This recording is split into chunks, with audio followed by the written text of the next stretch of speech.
Hi everyone, আমি mehndi artist Manisha. তো এদিন আমার আবারও ডবল মেহেন্দি বুকিং ছিল। তো আমি আবার ওই যে 7 সমুদ্র 13 নদী পার করে যাচ্ছিলাম আমার বুকিংয়ের উদ্দেশ্যে। সত্যি কথা বলতে একটা কাজের ক্ষেত্রে ক্লায়েন্টের আন্ডারস্ট্যান্ডিং যদি এত ভালো হয় তাহলে হয়তো আমাদের মতো আর্টিস্টদের খুব সুবিধা হয়। প্রীতি ছিল আমার এমন একটা ক্লায়েন্ট যে নিজের টাইমটাকে পরে রেখে আমার টাইমটার গুরুত্বটা আগে দিয়ে নিজের ডেটটা চেঞ্জ করে।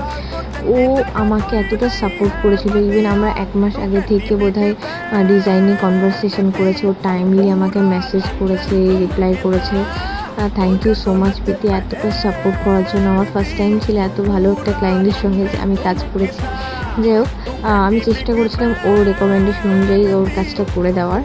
ওর কাজটা কমপ্লিট করার পরে আমি আবার আমার সেকেন্ড যে লোকেশন ছিল হাবড়াতে, সেটার উদ্দেশ্যে বেরিয়ে পড়েছিলাম। আমাকে একটা দাদা যে স্টেশন ছিল, স্টেশন আগে অটো স্ট্যান্ডের আগে ছাড়তে এসেছিলো, ওখান থেকে অটো ধরে আমি হেঁটে হেঁটেই গিয়েছিলাম, কারণ ওটুকু অল্প একটু ছিল, আমি চিনে গিয়েছিলাম, তার জন্য আর অটোতে উঠিনি।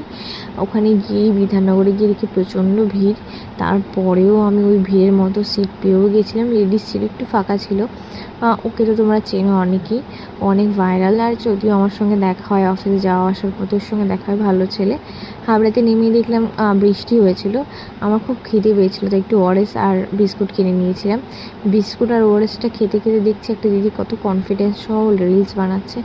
যদিও আমার পক্ষে পসিবল হবে না, আমি জানি, ও গেইন করে ওরকম লাভ নেই। তাই আমি আমার যে সেকেন্ড লোকেশন ছিল তার উদ্দেশ্যে যাওয়ার পথে আমি কর্মচা গাছ থেকে 2 মিনিট দাঁড়িয়ে একটু লোভ দিয়ে নিলাম। আমার ভীষণ ভালো লাগে কর্মচা। তারপরে সেকেন্ড লোকেশন ছিল আমার এটা দিদি, অঙ্কিতা দিদির বাড়ি ছিল। দিদির কাজটা আমি তাড়াতাড়ি করে কমপ্লিট করে বাড়ির উদ্দেশ্যে রওনা দিয়েছিলাম। আস্তে আস্তে অনেক লেট হয়ে গেছিলো, যদিও আসার সময় দেখছিলাম এসি লোকাল দাঁড়িয়েছে। না, আমি এসি লোকালে উঠিনি, টেনশন করো না। চলো টাটা, দেখা হবে নেক্সট।